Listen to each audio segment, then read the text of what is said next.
স্বাস্থ্যকর মনে হলেও যেসব অভ্যাস স্বাস্থ্যকর নয়। আমাদের সবারই এমন কিছু অভ্যাস আছে যেগুলোকে আমরা স্বাস্থ্যকর অভ্যাস বলে দাবি করি, কিন্তু সেগুলো আসলে স্বাস্থ্যকর নয়।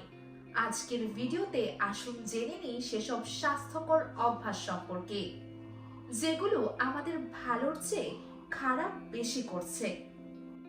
দাঁড়িয়ে কাজ করা। অনেককেই দেখা যায় উঁচু টেবিল ব্যবহার করতে, যেখানে দাঁড়িয়ে দাঁড়িয়ে কাজ করতে হয়।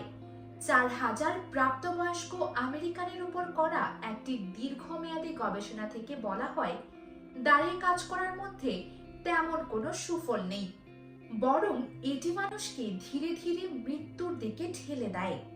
দাঁড়িয়ে কাজ করতে থাকলে ক্যালোরি ক্ষয় হতে থাকে এবং ওজন কমতে থাকে, যা শরীরের জন্য ভালো নয়। ওজনের উপর স্বাস্থ্য নির্ভর।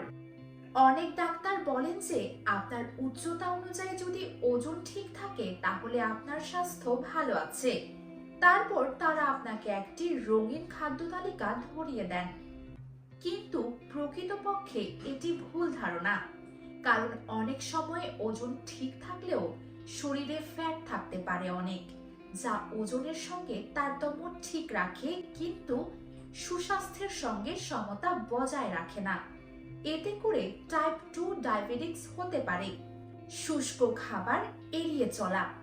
অনেকে মনে করেন শুকনা খাবার যেমন আটা বা ময়দার তৈরি পাউরুটি বা অন্যান্য বেকারির খাবার খেলে ওজন বেড়ে যায়, তাই এই ধরনের খাবার এড়িয়ে চলেন।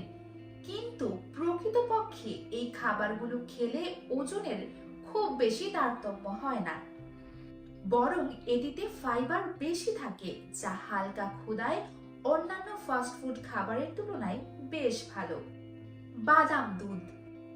কয়েক বছর ধরে দুধের বিকল্প হিসেবে আলমন্ড দুধ বেশ বিখ্যাত হয়ে উঠেছে।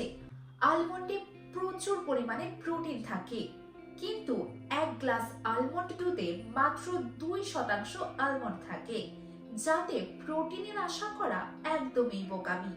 আর অন্যান্য ভিটামিন কৃত্রিমভাবে সংযোজন করা হয়। তাই বলা চলে দুধের বিকল্প ননিমুক্ত দুধ হতে পারে, কোনো বাদামের দুধ নয়। আশা করি আমাদের আজকের এই ভিডিওটি আপনাদের ভালো লেগেছে। ভিডিও ভালো লাগলে অবশ্যই লাইক, কমেন্ট এবং শেয়ার করবেন। ইউএস বেঙ্গলের সঙ্গেই থাকবেন। ধন্যবাদ।